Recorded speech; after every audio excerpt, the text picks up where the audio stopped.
जितने लोग तैयारी शुरू करते हैं, मैंने देखा शुरुआत में इतना पढ़ना शुरू करते हैं, पहले दिन से 10 घंटा 15 घंटा आराम से। आपको पता नहीं, आपको लगता नहीं कि ये पेट है ना, हजम करना होता है, सिर्फ अंडरलाइन करना नहीं होता। मैंने 98% स्टूडेंटों को देखा है, वो किताब को अंडरलाइन करने को पढ़ाई मानते हैं। अपना स्व मूल्यांकन करना बहुत बड़ी बात होती है, सेल्फ इंट्रोस्पेक्शन। कभी कभी एहसास होता है हमें कि हम बहुत काम कर रहे हैं, कुछ होता नहीं उस वक्त। बात समझ में आ रही ना? इस क्षमता, यहां की जो डाइजेशन क्षमता है, ये दिखाई नहीं पड़ती ना, ये दिखाई पड़ता है।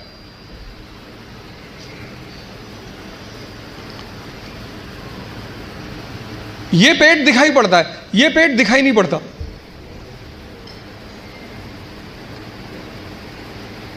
अब ये क्षमता विकसित स्ट्रांग कैसे होगी? बड़ा प्यारा फॉर्मूला, सेकंड फॉर्मूला। क्षमता बढ़ानी है मन की, हजम करने की, बहुत प्यारा, जो कि फिर 98% लोग नहीं करते। तुम बिना सोचे पढ़ सकते हो,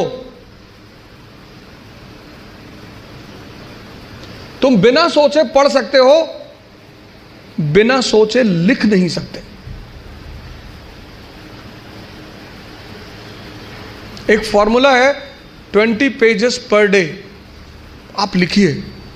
आप किसी भी कोचिंग जाते हैं, कहीं भी जाते हैं, कोई टॉपिक खत्म होता है, उस टॉपिक को आप कम से कम 5 बार लिखिए।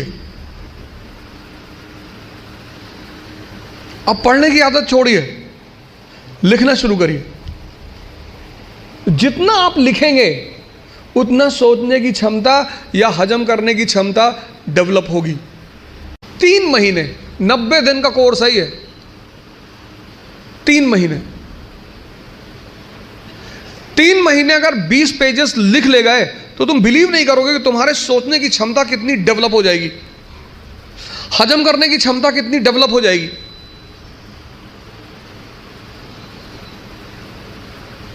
हम कोचिंग किस लिए जाते हैं? इसीलिए जाते हैं। कोचिंग और कॉलेज में बहुत फर्क है। कॉलेज आप पढ़ने के लिए जाते हैं, कोचिंग आप सीखने के लिए जाते हैं। जितने लोग कोचिंग जाकर परेशान होते हैं वो लोग हैं जो कोचिंग पढ़ने के लिए गए।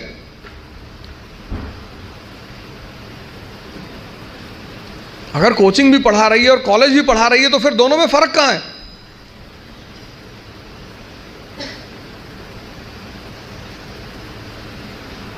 ये दूसरी चीज, अपना मूल्यांकन, अपनी ताकत को समझना कि मेरा पोटेंशियल लेवल क्या है। क्लास खत्म हुई, आप घर गए, आप जो 2.5 घंटा पढ़ा है उसको रीराइट करने की कोशिश करो। संभावना है कि आप सिर्फ 30% लिख पाएंगे, शायद। कुछ लोग तो 10% भी नहीं रिकॉल कर पाते।